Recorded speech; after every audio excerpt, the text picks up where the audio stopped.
कोई ना इत्थे कोई सुनदा ना कोई गिनदा, अपनी सिफारिश वाले बंदे इत्थे विच वाड़दे ने, उन्हां नूं पैसे दे देंदे ते कार्ड छड्ड।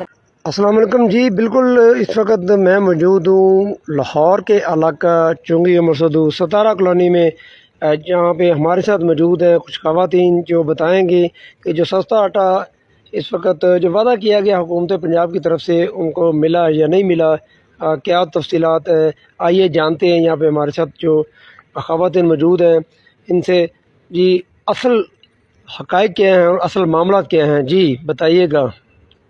मैं सारा किलोई से बात कर रही हूँ और मैं गवर्नमेंट से अपील करना चाहती हूँ कि ये जो गवर्नमेंट वाले राशन बांट रहे हैं, पूरी पाकिस्तान के अवाम को ये राशन दे रहे हैं, जबकि वज़ीर आला मरियम नवाज साहिबा ने कहा है कि वो पूरी अवाम के लिए राशन देंगी जो घर घर पहुँचाया जाएगा।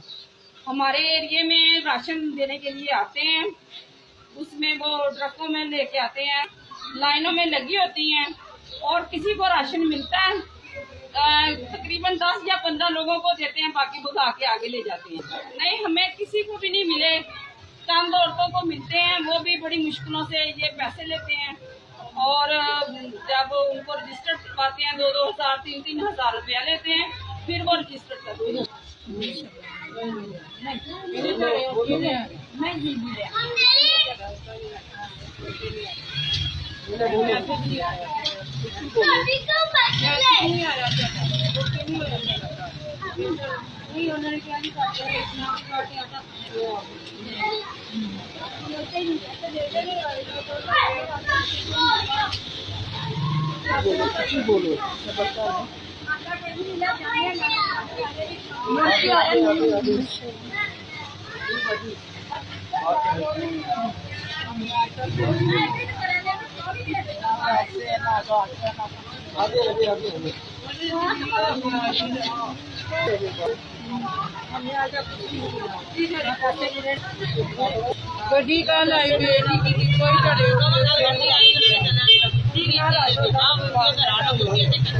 यहाँ पे हमारे साथ मौजूद है जी।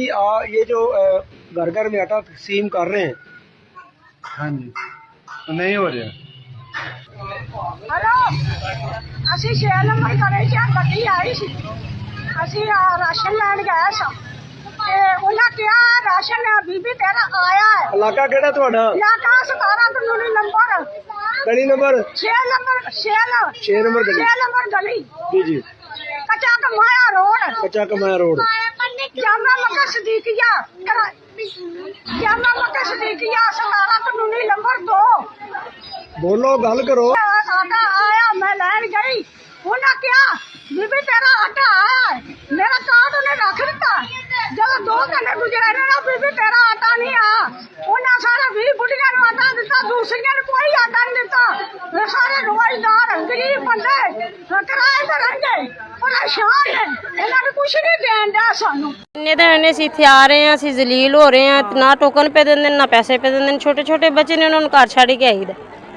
ठीक है, भुखों भाने आप भी आईदा, बच्चों भी घर छड्ड आईदा, तो कोई ना इत्थे कोई सुनदा ना कोई गिनदा, अपनी सिफारिश वाले बंदे इत्थे विच वाड़दे ने, उन्हां नूं पैसे दे देंदे ते घर छड्डदे ने, बस ना किसी नूं टोकन ही देंदे पे।